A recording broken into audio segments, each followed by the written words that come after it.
Well, good afternoon. My name is Buenas tardes, soy Tomás Mata. Les doy la bienvenida a este panel titulado Manejo de cultivos de cobertura, ¿por qué tenemos que incorporar la diversidad?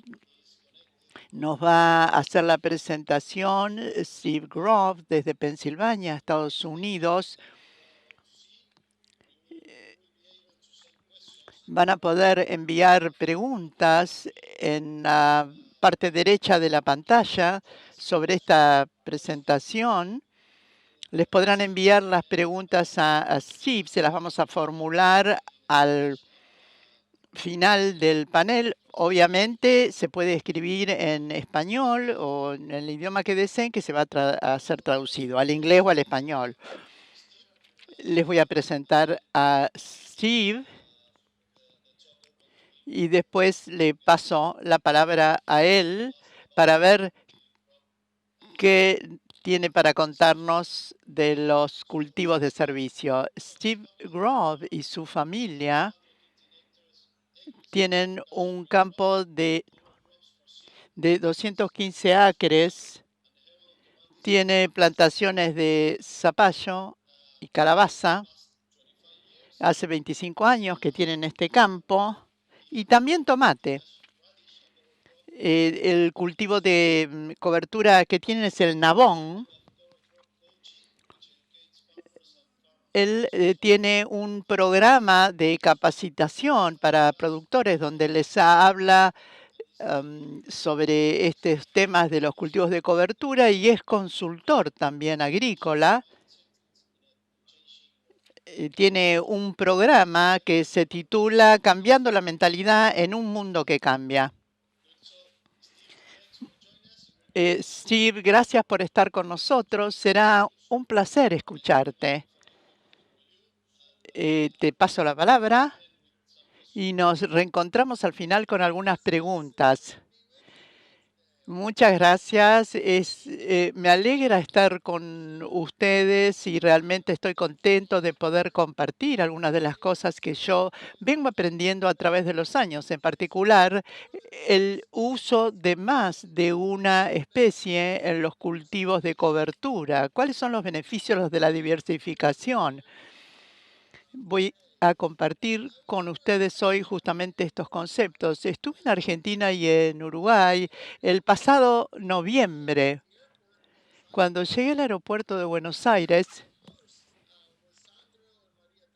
me recibieron Sandro y María Teresa y cuando fuimos a llevar el equipaje a su auto, me di cuenta que tenía una pala y yo dije, excelente, esto es una buena señal. Esta gente sabe de qué se trata hacer agricultura, de qué se trata el suelo. Así que empezamos muy bien y la verdad que la pasé muy bien en Argentina y en Uruguay y aprendí a tomar mate. Entonces, espero que ustedes estén con su matecito hoy mientras me escuchan. La pasé muy bien, realmente. Voy a hablar un poco, les voy a dar un poco de información, de antecedentes, de cosas que necesitan saber. A veces la manera en que pensamos es la mayor barrera para seguir progresando, para seguir avanzando y seguir mejorando. El libro que mencionaron, Cambiando la mentalidad y en un mundo que cambia, tenemos que cambiar la manera en que pensamos. Y un mensaje importante es que no podemos comprar el suelo, no podemos comprar la salud del suelo, no podemos comprar un contenedor de salud del suelo. La salud del suelo la tenemos que construir nosotros, ustedes, los productores o los consultores que los asesoran.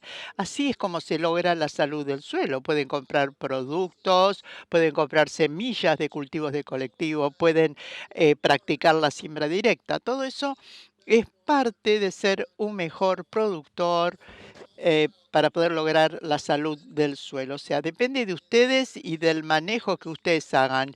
Y la palabra manejo es importante entender para justamente saber cómo podemos hacer que las distintas especies funcionen. Estos son la información general. No me importa en qué parte del mundo están o en qué parte de Argentina están o en qué país. El suelo que está en sus campos, en su geografía, fue formado por especies múltiples que tienen raíces vivas en el suelo todo el tiempo. Y esto es muy importante que lo entendamos, porque lo que tratamos de hacer es imitar a la naturaleza, ser iguales que la naturaleza. ¿Cómo lo hacemos eso para beneficiar nuestra forma de producir alimentos? ¿Hay alguna información, hay algunas claves para entender esta verdad universal de tratar de imitar a la naturaleza? La naturaleza es compleja, es diversa. Miren a su alrededor las praderas, los montes y van a ver muchas especies, van a ver raíces vivas alrededor, van a ver la cobertura del suelo, la cubierta del suelo, cómo podemos cultivar nuestros alimentos, nuestros cultivos, imitando a la naturaleza. Esto es a lo que llega este movimiento actual del suelo. em, la agricultura regenerativa. No se trata de eliminar los productos que utilizamos, pero utilizar menos, porque creo que nos excedimos en el uso de muchos insumos. Así que tenemos que reconsiderar la cantidad de insumos que utilizamos. Pero veamos a la naturaleza para aprender algunas cosas. Esto es en mi campo. Así se veía mi campo hace 30 años. Fíjense estas piedritas que están sobre el suelo, porque yo araba el suelo con disco, mucha labranza. Yo le mostré esta fotografía a mi hijo, que es joven, y él me dice, tiene 23 años, me dice, no, pero ese no es nuestro suelo, no es nuestro campo. Sí, le digo, así era nuestro campo hace 30 años, pero a través de la siembra directa, del manejo, del uso de cultivos de coberturas, especies múltiples de cultivos de coberturas y la biodiversidad, tenemos un suelo mucho mejor. En este video este es en el mismo lugar que el otro lugar, pero 30 años más tarde. Fíjense que este suelo no ha sido removido durante 38 años. Ahí pude utilizar algo de mi español, no es que hable demasiado, pero todo ese tiempo, siembra directa, cultivos de cobertura, distintas especies. Esto tiene que ver entonces con la manera en que yo manejo el suelo y eso hizo la diferencia.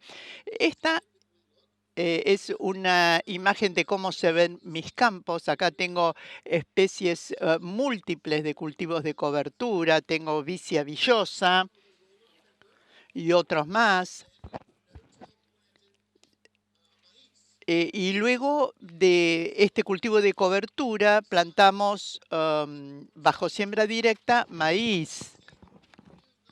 Aquí pueden ver el nuevo cultivo de cobertura que sale después de la cosecha y el residuo. Y entre el residuo del cultivo de cobertura cultivamos nuestro cultivo comercial, cultivo de cosecha. Esto pasa en todos los campos en todos los años, pero mi objetivo es pensar que el tema de la salud del suelo no es blanco o negro, sino que tiene que ver con la dirección, con el rumbo que seguimos. No importa mucho dónde estemos hoy, pero sí me importa hacia dónde voy, hacia dónde apunto. Eh,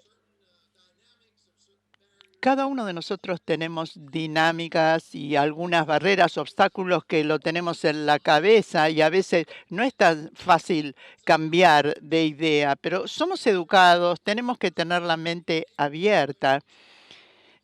Yo creo que fui la primera persona que empecé a utilizar cultivos de cobertura en mi zona. A lo mejor ustedes también son los primeros en hacerlo.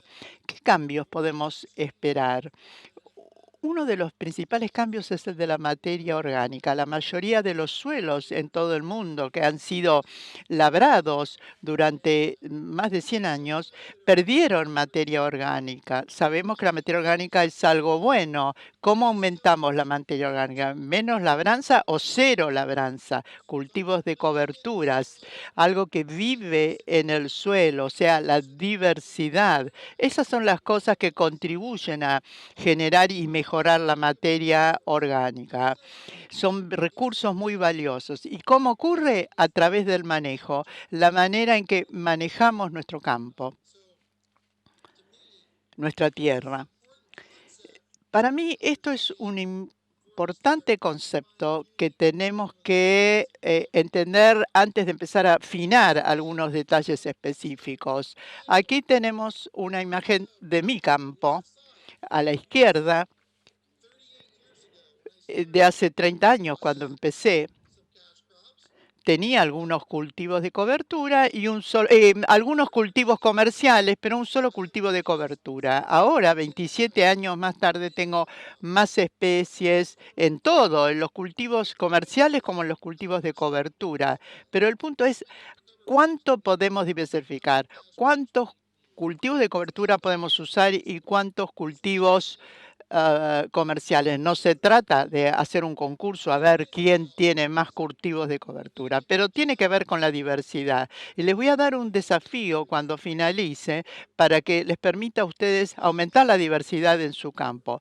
Algo importante que tenemos que recordar es, ¿entendemos cómo manejar nuestros suelos en nuestro campo eh, para que funcionen como fueron diseñados? Tiene mucho peso lo que acabo de decir, porque cada palabra pesa. ¿Sabemos manejar nuestros suelos de manera que funcionen como estaban diseñados para funcionar? Ustedes pueden entender esto. Digamos que compramos un tractor que viene con un manual de uso que nos permite entender cuándo cambiarle el aceite, qué hacer si tenemos algún problema. De la misma manera, tenemos que pensar cómo está diseñado para funcionar nuestro suelo. Cuando yo fui a Argentina, el nivel de las capas freáticas había aumentado en los últimos 20 años y la razón es que porque no faltaba gramíneas que quisieran en el suelo como crecían en el pasado, porque cultivaban soja y maíz. Entonces la capa freática sube, las napas suben. Pero en las pampas el suelo está diseñado para funcionar con vida encima, o sea, para que estén cubiertos con seres vivos, con vegetales. Para eso sirven los cultivos de servicio. Donde yo vivo, en Pensilvania, tenemos cárcavas y con la lluvia se lava el piso, se producen escurrimientos porque tenemos pendientes o colinas. Yo necesito tener cubiertos mis suelos para que no se erosionen cuando llueve, para que no se escurra el agua por la pendiente. Pensemos un par de cosas. ¿Cómo tiene que funcionar nuestro suelo? ¿Cómo está diseñado para funcionar? Me impresioné de tanta siembra directa que vi en Argentina y Uruguay, pero no alcanza la siembra directa. La siembra directa es genial y ustedes hicieron un muy buen trabajo. Realmente me impresioné de ver cuánta siembra directa implementan, pero no alcanza. Y ahí les debo decir que el siguiente paso importante que tenemos que hacer es usar cultivos de cobertura.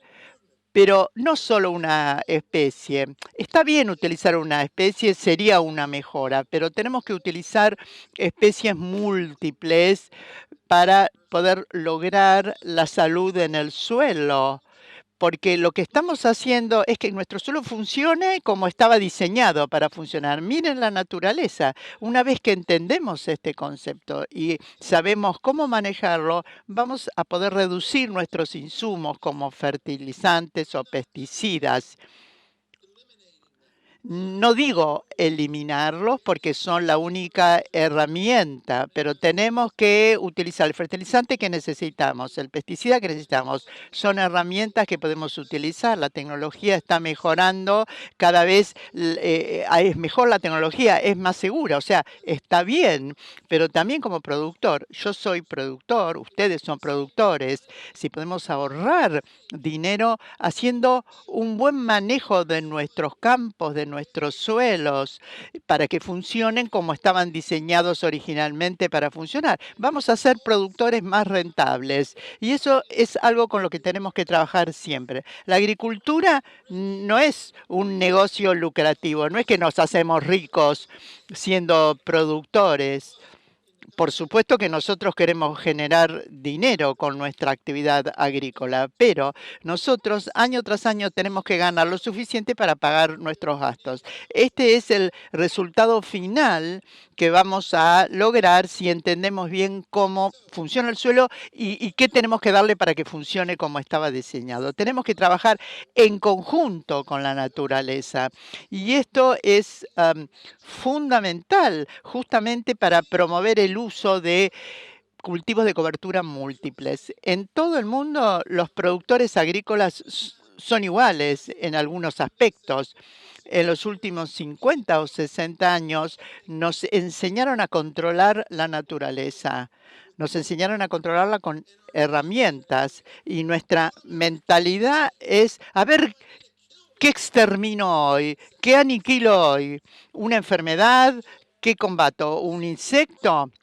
En cuanto hay un problema, tengo que comprar algo para exterminarlo o para matar a algo. Pero lo que pasa es que cuando sobreusamos esa mentalidad, no está bien. Yo les digo al revés, ¿cómo le damos más vida a nuestra operación? El lema de este congreso es siempre vivo, siempre verde. Entonces nos tenemos que preguntar, ¿cómo podemos darle más vida a nuestra operación? Así que está muy bueno el lema de este congreso. ¿Cómo puedo imitar a la naturaleza? ¿Cómo puedo nutrir a la naturaleza y ayudarla? O sea, esto es lo que tenemos que preguntarnos. Este es un ejemplo de trabajar en conjunto con la naturaleza. Estos son lombrices. Obviamente están ahí por alguna razón en el suelo, por eso no tenemos que perturbarlas.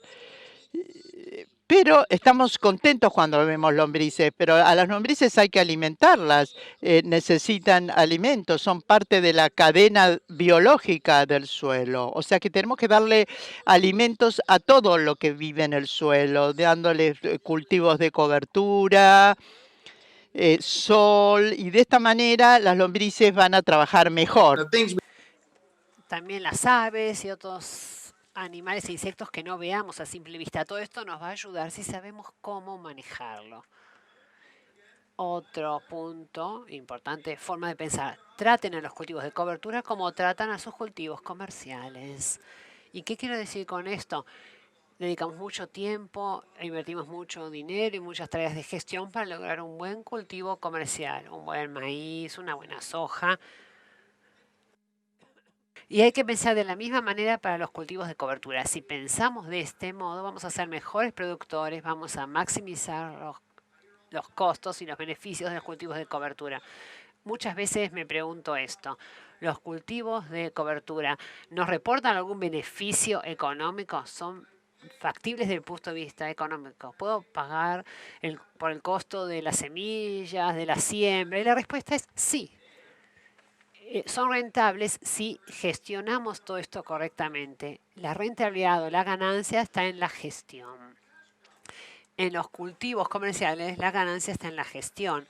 Si queremos pagar o si queremos obtener el beneficio de los cultivos de cobertura, tenemos que gestionarlos bien. Hoy voy a hablar sobre cómo ser un buen productor utilizando cultivos de cobertura. Por eso hay que aprender y capacitarse continuamente. Yo digo, hay que ser curioso, hay que tener curiosidad. Sigan aprendiendo porque la gestión es muy importante, tanto en los cultivos de cobertura, al igual que en los cultivos comerciales. Hablemos ahora de cultivos de cobertura multiespecie. Yo tengo mi cálculo matemático de cultivos de cobertura multiespecie. 1 más 1 da 3. ¿Por qué es correcto esto? Por las sinergias. Cuando tenemos dos especies que crecen juntas, se ayudan mutuamente. No voy a hablar mucho de aspectos técnicos porque no soy científico, soy productor, pero sé que cuando planto dos cultivos juntos, evolucionan mejor. La respuesta simple es que la vicia vellosa y el titicale.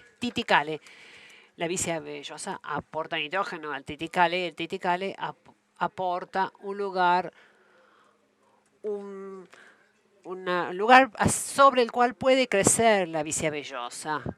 Le da un soporte. Por eso 1 más 1 da 3. Por las sinergias. Y esto es un principio fundamental por el cual sirve utilizar más de una especie. Y quería hablarles de esto.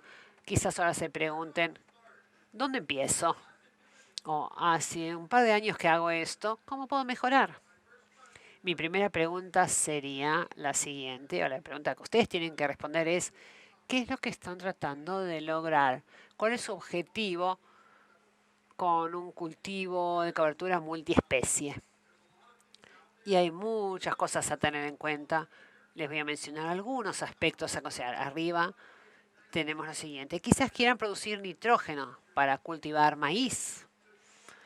Entonces, tienen que tener especies mezcladas que tengan más legumbres. Ya hablamos de los tréboles, el trébol morado, la vicia vellosa, también pueden plantar tritical.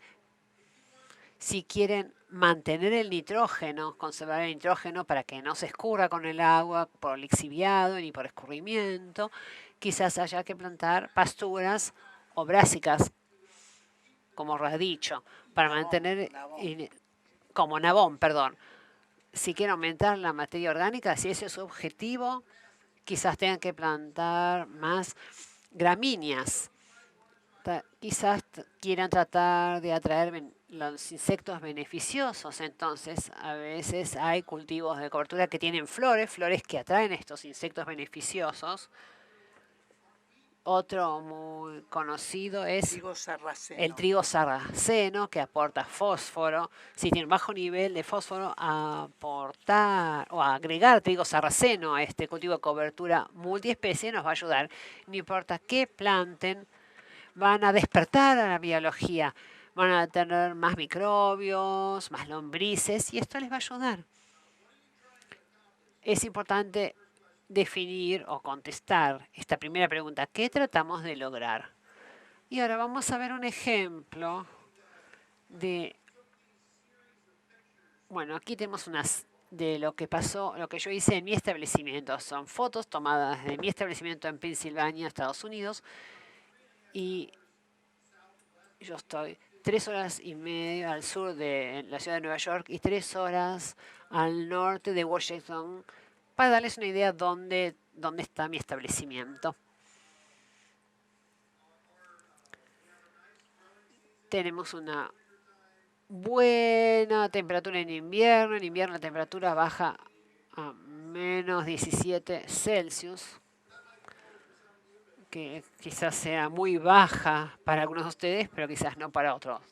Así que algunos cultivos de cobertura son destruidos por los fríos del invierno. Así que esto hay que traducir algunas de las cosas que estoy haciendo al contexto donde ustedes trabajan, donde cultivan, especialmente cuando hablamos de cultivos de cobertura que se destruyen en el invierno por las bajas temperaturas. Yo planté esto en otoño, a principios de otoño, y aquí pueden ver nabón y vicia vellosa. Si miran, verán pis, arvejas, y aquí la idea era plantar maíz. Para plantar maíz tengo muchas legumbres, pero también tengo nabón para atraer o juntar los nutrientes que quedaron del cultivo anterior. Esto es lo que tenemos en otoño. A medida que la temperatura baje y vamos hacia el invierno, vemos esto. Esta es la misma mezcla de cultivos de cobertura a fines del invierno. Ahora el nabón murió. Fue destruido por las bajas temperaturas. A menos 7 grados ya el nabón muere. La vicia vellosa tampoco está en una buena situación por las bajas temperaturas, pero algunas de estas especies sobrevivirán.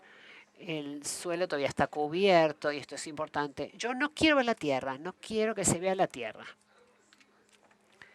Quiero que la tierra esté cubierta. Por eso quería mostrarles esta foto.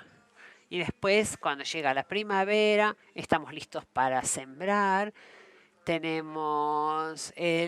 Volvió la vicia vellosa, tenemos el trébol morado, el triticale, y otra vez tiene un muy buen aspecto, está creciendo. Vamos a plantar maíz aquí. Así que aplasto los cultivos de cobertura y planto maíz en siembra directa. Y aquí quiero decirles que hace 25 años que usamos siembra directa en estos terrenos, usamos muchos cultivos de cobertura y lo que trato de hacer es reducir el uso de herbicidas. Así que les voy a mostrar esta foto. El único herbicida que utilicé aquí fue glifosato para destruir el cultivo de cobertura, pero no hay herbicidas residuales. Y ahora les voy a mostrar una foto de lo que pasó después. Pero acá quiero mostrarles lo siguiente. No puedo hacer esto en todos mis campos todavía. Todavía hay algunos campos donde hay demasiadas malezas y hay que usar herbicidas para que crezca el maíz. No me gusta utilizar los herbicidas residuales. Prefiero los post-emergencia, si hace falta usarlos. Yo no tengo un establecimiento muy grande, no tengo muchas hectáreas, así que puedo hacer manejo específico en diferentes áreas de mis campos. Cuando llega el momento de la cosecha, pueden ver acá que casi no hay malezas y no usamos herbicidas residuales, pero sí usé glifosato al principio para los cultivos de cobertura. De esta manera ahorro dinero. Todos queremos ahorrar dinero, ¿sí? Porque esto aumenta nuestra rentabilidad. Como tenemos estas especies mezcladas en el cultivo de cobertura, podemos controlar las malezas y además obtener otros beneficios. Cuando hablamos de estas especies mezcladas, debemos entender cómo interactúan entre sí. Y es un tema complejo.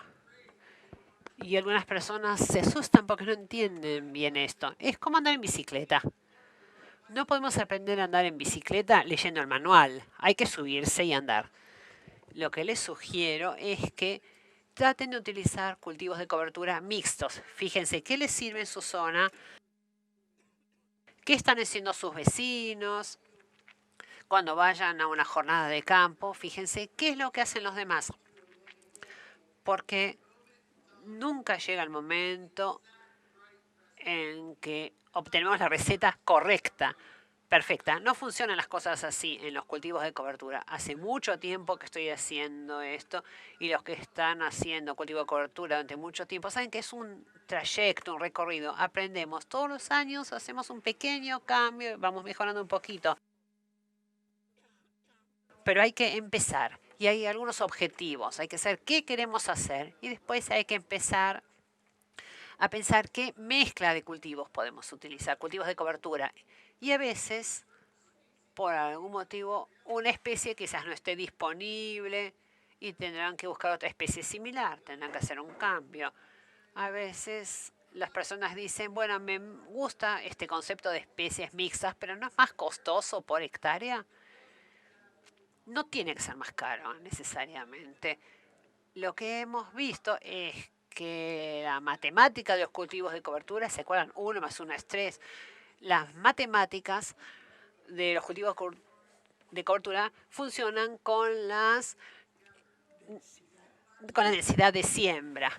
Cuando utilizamos 1 más 1 es 3, podemos reducir la densidad de siembra de todas las especies y también de cada especie individual. Así que hay que tener cuidado en cómo calculamos la densidad de siembra. Bueno, esta es información práctica.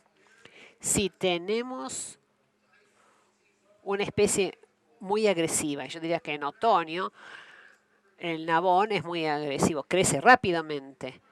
Si queremos tener un poco de trébol morado u otro tipo de trébol y queremos que sobreviva, hay que reducir la cantidad de semillas de nabón, tienen que bajarla muchísimo. Y esto es lo que debemos saber, debemos conocer la dinámica. La idea es que no cometamos demasiados errores y hay que pensar en esto con cuidado y mejor todavía, consulten con sus amigos, con sus vecinos qué les funciona o con los vendedores de semillas, si es que saben cómo funciona esto. Pero la densidad de siembra puede ser menor de lo que ustedes creen.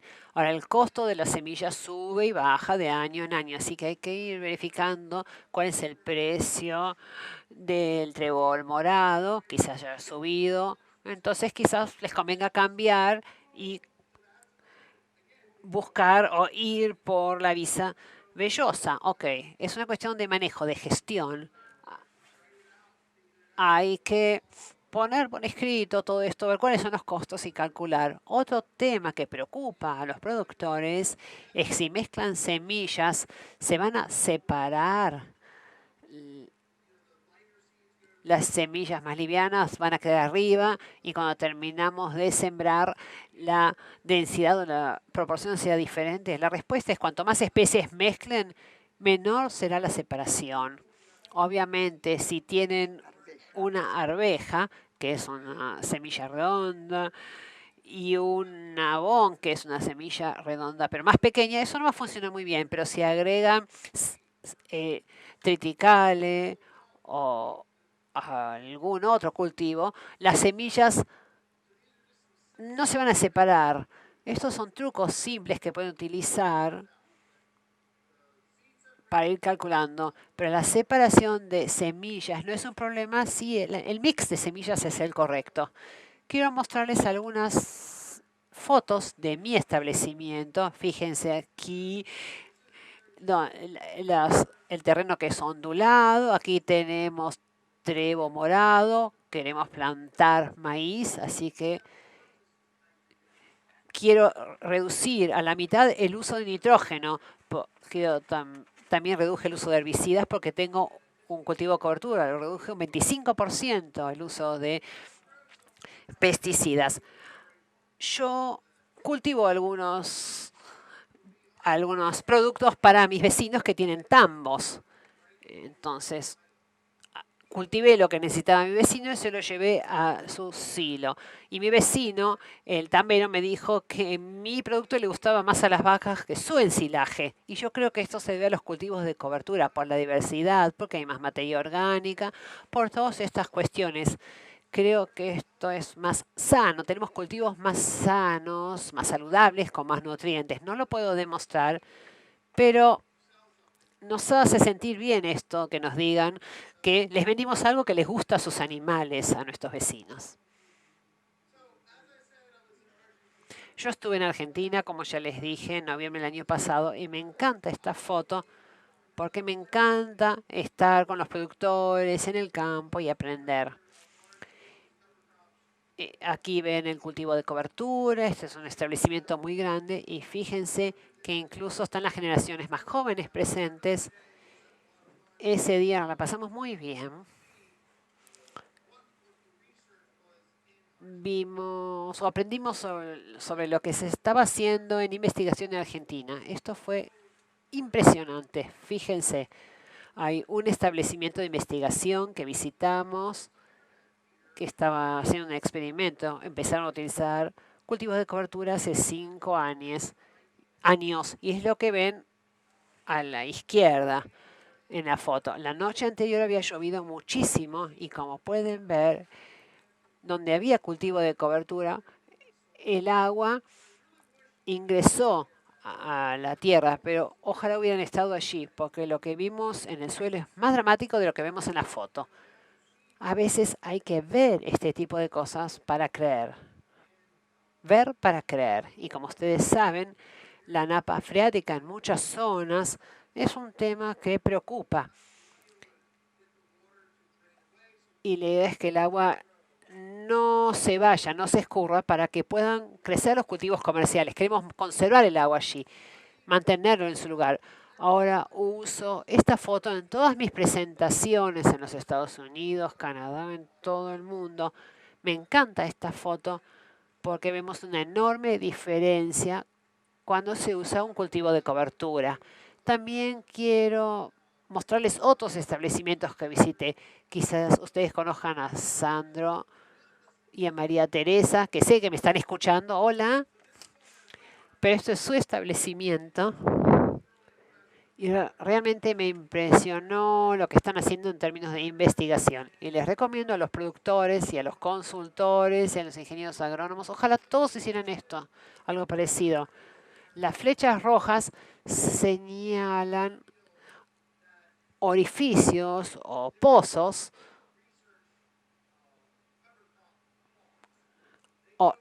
señalan diferentes parcelas con cultivos de cobertura. Estas parcelas están allí y sobre el cultivo de cobertura plantan un cultivo comercial. Después observan qué mezcla de cultivo de cobertura funciona mejor. Right there.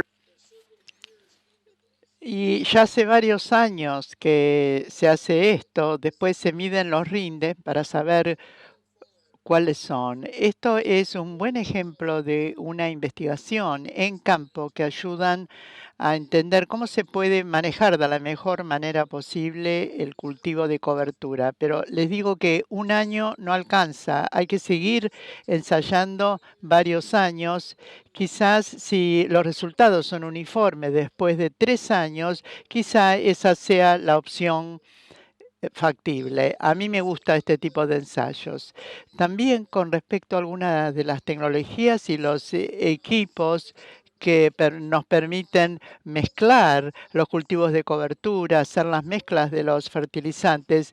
Y todo esto tiene sentido. Esto también es en Argentina, donde visité otro campo donde se muestran los distintos tipos de cultivo de cobertura allí y las distintas tecnologías. Esto es lo que tenemos que hacer, probar, experimentar, porque la verdad estamos a nivel preescolar, a nivel jardín de infantes, estamos recién empezando a emprender. Y realmente hasta ahora hemos visto los beneficios que todavía no tienen el respaldo científico, pero sí nos preguntamos, ¿cómo funciona esto? ¿Funciona con cultivos de cobertura, en particular de especies múltiples? Y los productores lo están viendo, pero los tenemos que tener que entender. Es importante que lo entendamos para poder manejarlo mejor. Esto, digamos, convoco a las universidades, a los investigadores, a los gobiernos para que justamente continúen con este tipo de investigación, que la información, yo estoy a favor de este tipo de trabajo. Aquí estoy utilizando una sembradora de maíz y soja para poder sembrar los cultivos de cobertura. La uso con un doble propósito. Entonces, hay algunas empresas que hacen una especie de disco que funciona al vacío. Sé que en Sudamérica este tipo de maquinaria está disponible, pero me encanta esta imagen, este video, porque nuevamente aquí vemos el residuo vegetal sobre el maíz y cómo se sigue viendo el cultivo de cobertura, pero lo más lindo es esto que se ve unas semanas más tarde, un campo verde, y eso es lo que queremos, tener los campos lo más verde posible y todo el año. esto es muy positivo porque tenemos muchas cosas que nos da la biología y nosotros podemos aprovechar todos esos beneficios. Y estos beneficios se observan a lo mejor no inmediatamente el primer año, pero sí con el tiempo. Y esto nos va a ayudar a poder tener mejores productos alimenticios. ¿Qué nos espera para el futuro? ¿Qué hay en el futuro para nosotros? Esta una sembradora impresionante de alta tecnología de Canadá. Fue muy interesante para mí verla de cerca porque dicen que se pueden sembrar 6 cultivos diferentes de una vez. Esto nos permite ajustar la densidad de siembra y las mezclas a medida que recorramos el campo. Estas son las unidades de siembra, pero son los controles, pero ustedes a través de los mapas de Rinde, ustedes pueden programar las mezclas y los cultivos y estuvieron experimentando con cultivos de coberturas, pero todavía es un poco difícil establecer una prescripción de esto, pero hacia aquí apunta la tecnología. Cada vez esto se va a popularizar más cuando podamos de verdad combinar los distintos cultivos de cobertura y apuntar a las distintas partes del campo. Ustedes no, aunque si ustedes no tienen esta tecnología, entonces la recomendación es que utilicen especies múltiples y que gracias a los mapas de Rinde, ustedes puedan determinar e identificar en qué parte del campo pueden sembrar qué especie. Yo estoy, vayan pensando en las preguntas porque ya estoy por terminar, pero hay algo que les quiero decir. Yo pienso mucho en esto como productor. Yo creo que necesitamos un mentor. Necesitamos a alguien que haga las mismas cosas que les interesa hacer a ustedes, de quien ustedes puedan aprender, alguien con la que puedan hablar. Por ejemplo, mira, probé esto y no funciona, decime qué otra cosa puedo hacer. Eh, es muy común en Francia. Yo tuve un mentor o tengo un mentor que es de Francia y una vez por mes nos hablamos y pensamos lo mismo. Pero el mentor tiene que ser alguien que ya está haciendo lo que nosotros queremos lograr. Es importante hacerlo. Y acá hay otra cosa más. Los cultivos de coberturas hacen que, digamos, mejoran a los buenos productores, los hacen mejor.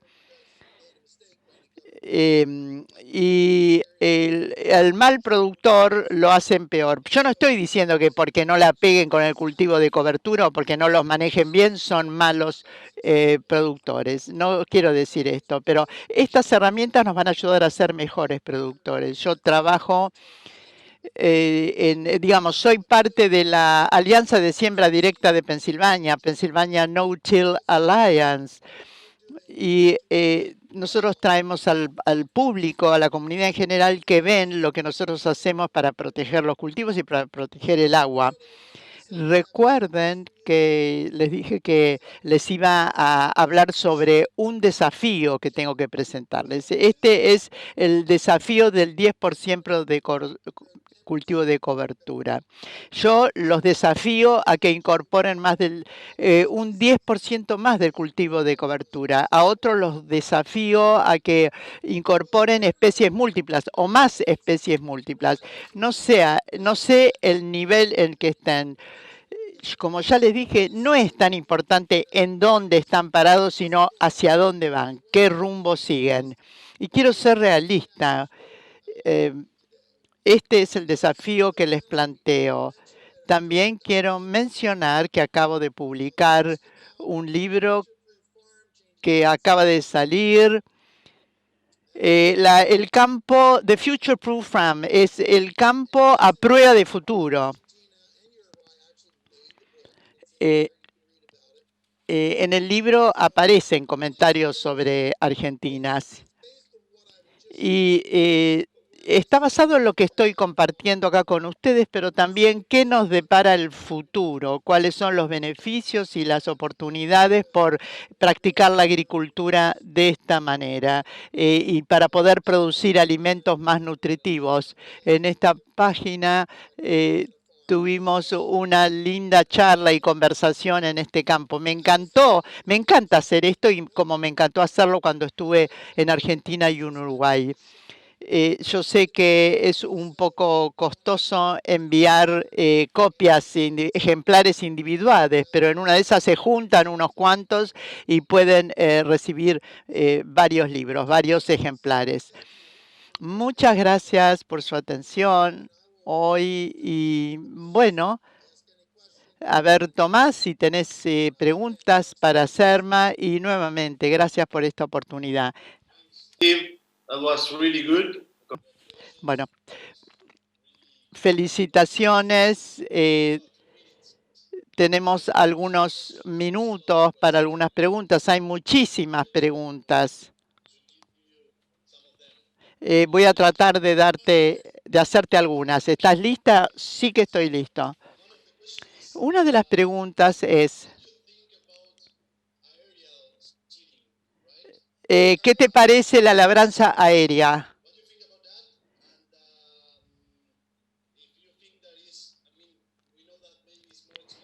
Sabemos que es más costosa, pero en lo que respecta al desarrollo del cultivo de cobertura es mejor para algunas regiones, para otras no tanto. ¿Qué te parecen? La siembra aérea. La siembra aérea, hay una máquina que existe en Argentina, funciona, pero no es ni tan uniforme ni tan bueno que una sembradora que está sobre la tierra. Pero a veces es la única oportunidad que tenemos para el cultivo de cobertura y muchas veces es más rápida. Y a veces es la única manera de hacerlo. Yo creo que la siembra aérea es una manera viable de poder sembrar los cultivos de cobertura, pero el desafío es que permitir un crecimiento uniforme. Yo creo que es un beneficio si las condiciones climáticas son buenas, es más riesgoso, lo tengo que decir, para ser sinceros, pero hay personas para las que esto funcionó y bien y para otras no tanto. Así que les aconsejaría que la prueben. Hay algunas condiciones en que no convendría hacerlo, pero fíjense qué especie eligen. Tiene que ser una semilla pequeña porque da más uniformidad. Pero insisto, que hablen con personas de su zona y aprenden de ellos los que lo han hecho. Está bien probar, pero si siempre lo mejor es asegurarnos de que la semilla entre a la tierra, entre al suelo. Pero por supuesto que vale la pena probar. Está en línea con lo que decir de tratar a los cultivos de cobertura como los cultivos comerciales. Yo creo que ese concepto es valioso. Otra pregunta es la siguiente. ¿Qué precauciones debemos tener con los cultivos de cobertura?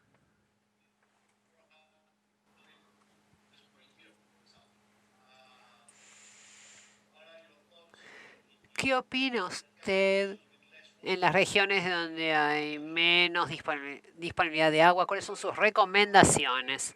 En la zona donde yo trabajo hay 1200 milímetros de precipitaciones por año y en mi zona es lo mismo, es un promedio, es el mismo promedio. Nunca es exactamente así, pero el promedio es ese. Nunca es exactamente así, pero el promedio es ese. Siempre la cuestión es la siguiente. ¿Qué pasa si solo llueve 600 mililitros? ¿Cómo puedo tener cultivos de cobertura o cómo puedo cultivar cualquier cosa que le reste humedad a mi cultivo comercial? Y es una respuesta difícil. Y yo diría que es un poco más difícil, pero yo estuve en Australia un par de veces y lo que dicen los productores que utilizan cultivos de cobertura allí, y algunos solo reciben 400 o 450 mililitros de precipitaciones por año y utilizan cultivos de cobertura. Quizás no tengan las mismas oportunidades, pero cuando el suelo está húmedo hay que plantar estos cultivos de cobertura para mejorar el suelo, para que sea más saludable. Lo que dicen los australianos es lo siguiente: tenemos que crear un recipiente, un contenedor más alto para atrapar cada gota de humedad que caiga del cielo y para mantenerla allí, mantenerla en el suelo. Si lo vemos desde el punto de vista de un panorama de 10 años y decimos, bueno, cuando podemos plantar un cultivo de cobertura, ¿lo hacemos? Es conveniente. Se puede usar cultivos de cobertura en zonas más secas, pero se necesita una muy buena gestión. Hay muchos productores que lo están haciendo. Yo diría que a veces los productores siguen arando allí en esas zonas para que no crezcan las malezas o utilicen glifosato. Ahora, si nada crece en el suelo, la temperatura sube mucho y la humedad que cae se evapora, pero si tenemos algo creciendo, el suelo está más fresco, los microbios están más felices, nos van a ayudar. Así que la naturaleza siempre se protege, se cubre, siempre se cubre, no importa dónde estemos en el mundo. Así que tenemos que pensar cómo lograr lo mismo. Es más difícil cuando hay poco agua, pero se puede hacer también en zonas más secas, en zonas de secano. Right? In that area. Es una oportunidad en esas áreas, hay que ser muy preciso. Una pregunta más general, más abierta.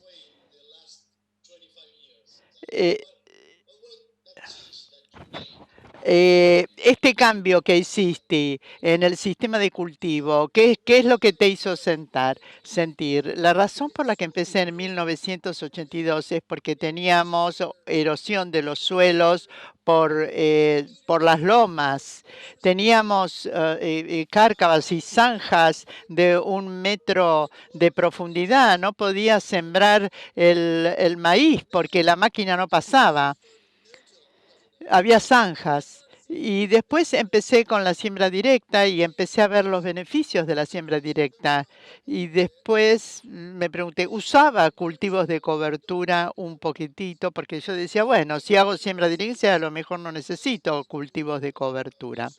Una de las universidades me pidió que hiciera una investigación para determinar si los cultivos de cobertura son económicamente viables si practicamos la siembra directa por más de 10 años. En el cuarto año de que habíamos empezado este estudio que comparaba siembra directa más cultivos de cobertura, teníamos un rinde de 28 bushels más con el cultivo de cobertura, así que no me pregunté más si esa pregunta. Eso fue un momento clave para mí. Entonces desarrollé esto de mezclas de semillas de cultivo, el nabón como cultivo de cobertura. Yo he visto los beneficios yo mismo, así que bueno, no me lo pregunté más, no me lo cuestioné más. O sea, lo que dijiste de trabajar junto con la naturaleza. Y que la matemática en agricultura es que 1 más 1 es 3. Siguiente pregunta sería, ¿qué opina usted con respecto al menor uso de herbicidas? ¿Qué piensa acerca de esto? Por ejemplo, si se prohibiera algún producto, el glifosato, por ejemplo, mañana, ¿cree usted que se podría llevar a cabo este sistema de cultivos de cobertura sin utilizar ningún producto químico? ¿O cuáles serían los problemas que habría que enfrentar en ese caso? Quiero decirles que lamentablemente, si el glifosato se prohibiera mañana, yo probablemente tendría que retroceder un paso y utilizar algo de labranza. Y estoy siendo honesto y franco, porque cuando estoy en Europa me preguntan esto todo el tiempo, porque es el primer lugar donde se prohibirá, si es que alguna vez se prohíbe el glifosato. Yo diría que el glifosato se ha utilizado en exceso demasiadas veces. Por eso tenemos problemas. El glifosato es un buen herbicida, pero nosotros los productores lo hemos usado en exceso. Y ahora debemos decir, no, vamos a bajar su uso, reducirlo. Yo personalmente trato de utilizar la menor cantidad posible, pero lo necesito para el proceso de cultivos de cobertura y labranza cero. Yo creo que probablemente haya otras alternativas al glifosato que se estén probando y desarrollando ahora por todos los aspectos negativos asociados al glifosato. Seguramente hay alguna empresa que está tratando de buscar alguna otra solución o otro herbicida no selectivo mejor. Seguramente esté pasando esto ahora, pero volviendo a su pregunta, cuando se dice que hay que prohibir el glifosato, yo digo, bueno, ¿y qué alternativa me ofrecen? Para mí la alternativa sería utilizar algo de labranza y mis campos quedarían sometidos a la erosión. Y eso tampoco es bueno, es como manejar un automóvil. Los automóviles contaminan, nos pueden matar, pero nadie quiere volver a tener que montar a caballo a caminar. Así que corremos este riesgo con el glifosato hasta que encontremos algo mejor. Sí, los autos son mejores hoy en día, que contaminan menos, son más seguros. Lo mismo pasa con los herbicidas. Son más seguros, pero tenemos que manejarlos o gestionarlos de manera de utilizarlos menos de lo que los usábamos, porque los estamos usando en exceso. Esa es mi opinión con respecto al uso y la posible prohibición del uso de glifosato en el futuro. Y hablando de autos, también hay muchos paralelos, como ser, por ejemplo, el cinturón de seguridad. Tenemos productores de distintas partes de Argentina que nos hacen distintas preguntas de sus regiones respectivas. Yo no sé si conoces todas las regiones de Argentina. Por ejemplo, en el sur de Córdoba hay qué especies múltiples de cultivos de cobertura recomendadas, que es un suelos arenosos con un clima semiárido. Es un poco difícil que yo les pueda dar recomendaciones específicas en una charla de 5 minutos, pero respecto a lo que decís,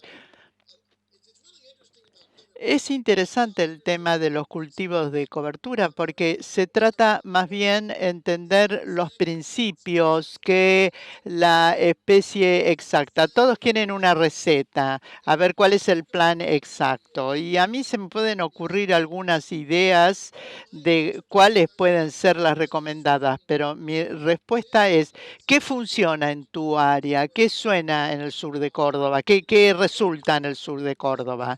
No tengo suficiente información.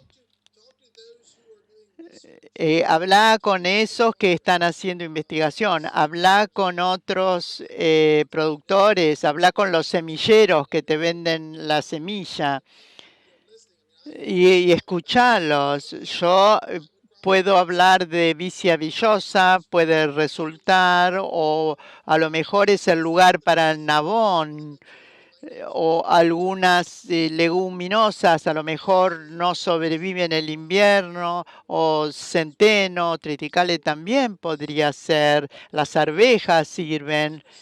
Hay 4 o 5 cultivos de cobertura populares, digamos, que funcionan en todos lados. No nos preocupemos mucho de estas especies raras que nadie conoce. Eso lo dejamos para cuando estemos aburridos, que no tengamos nada más que hacer. Es más bien el tema de los principios. Son suelos arenosos, decís, probablemente. No hay algunas preocupaciones y necesitamos materia orgánica, a lo mejor puedo utilizar más gramíneas en mis mezclas, triticales, centeno. Yo he visto genética interesante allá en Estados Unidos. Ojalá me pudiera traer algo de allá, aunque no les guste mucho. Los suelos arenosos son más, yo tendería más a utilizar gramíneas. Lamento no poder ayudarlos más, pero no puedo. Como les dice, hay muchos productores de distintas partes, así que hay otras preguntas que van a hacer. Tenemos unos poquitos minutos que nos quedan, así que te voy a dar alguna pregunta más. Crop Association. ¿Me puede hablar sobre el uso conjunto de diferentes cultivos, diferentes granos? Creo que la pregunta más bien tiene que ver con las gramíneas. Estamos hablando de la intersiembra de cultivos comerciales. A ver si entiendo bien su pregunta. Me está diciendo que cuando cultivamos, usamos entre siembra maíz, cuando el maíz creció hasta esta altura. Eso lo llamamos entre siembra. Yo sé que Sandro y María Teresa lo hicieron en su establecimiento y creo que tuvieron cierto éxito. Yo investigué mucho este tema y no funciona siempre, pero lo que hemos visto o aprendido es que en mi contexto, que estoy más al norte, en el caso de ustedes, cuando más al sur van, mejor funciona. Cuanto más bajas las temperaturas y más cortas las campañas, mejor. Cuando se utiliza un equipo para que plante o siembre las semillas de cultivo de cobertura al boleo cuando el maíz creció un poquito. Hemos visto que es bueno hacerlo en los estadios B3 y B4, el crecimiento de maíz en general se planta un poco demasiado tarde. Hay que pensar en el programa de herbicidas al hacerlo, porque si hay herbicida residual, esto quizás impida que crezca el cultivo de cobertura. Entonces, en la Universidad de Pensilvania se investiga mucho esto con diferentes tipos de herbicidas y no siempre los resultados son uniformes porque varían las precipitaciones por el tema de la materia orgánica, pero algunos herbicidas tienen poco poder residual y así pueden crecer bien los cultivos de cobertura. Entonces se crece el maíz y empieza a... Cuando se cultivó se cosechó el maíz, ya creció y está muy bien y verde el cultivo de cobertura. Eso es lo ideal, pero no siempre funciona. Hay que aprender cómo hacerlo y ver si funciona en su zona. Para nosotros, esta intersiembra funciona mejor en los climas más fríos. Tengo dos preguntas más porque se nos está acabando el tiempo. Realmente disfruté de su presentación y voy a tratar de leer su libro para conocer más sobre este tema.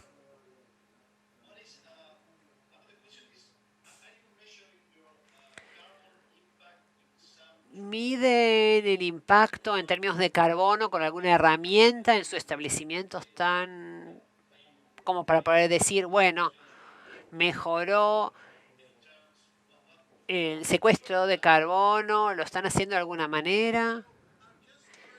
Estamos empezando a hacerlo. Obviamente la materia orgánica es un indicador de la presencia de carbono, la cantidad de carbono. Lo que estamos tratando de hacer, y no hay muchas personas que estén haciendo esto, que estén trabajando de esta manera, me cuesta encontrar los expertos que me puedan ayudar en este tema. Inicié ciertas conversaciones con algunos grupos. Lo que yo quiero saber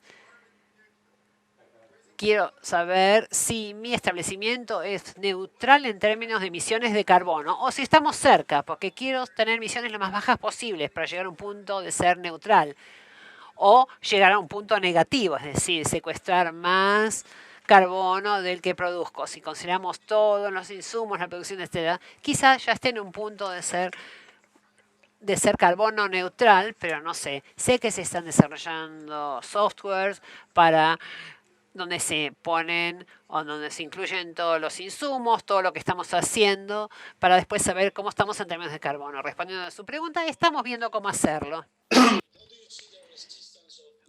¿Cómo ves la resistencia de las malezas que usas como en los cultivos de cobertura, como por ejemplo el nabón?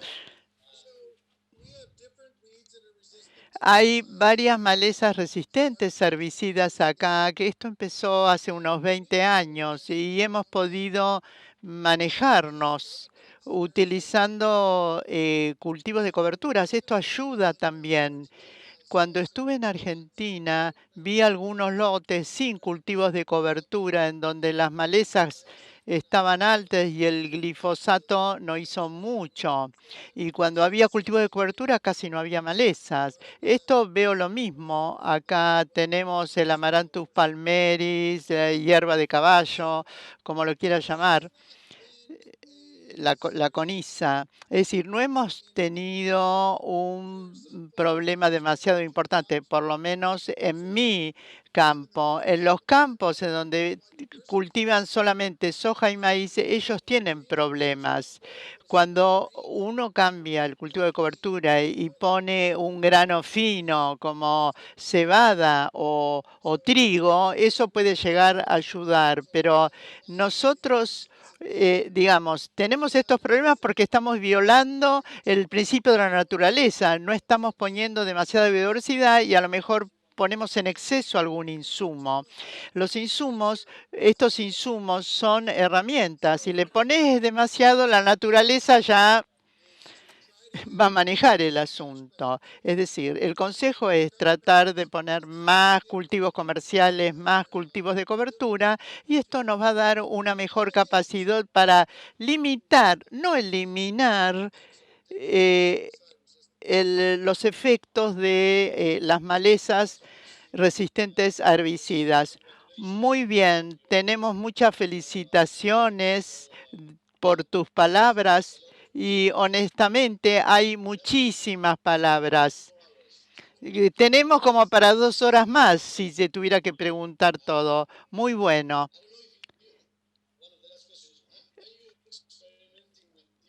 ¿Estás suplementando o complementando con distintos cultivos que acá, estás experimentando con cultivos que acá no conocemos? Hablaste mucho de nabón, de vicia villosa, de trébol colorado.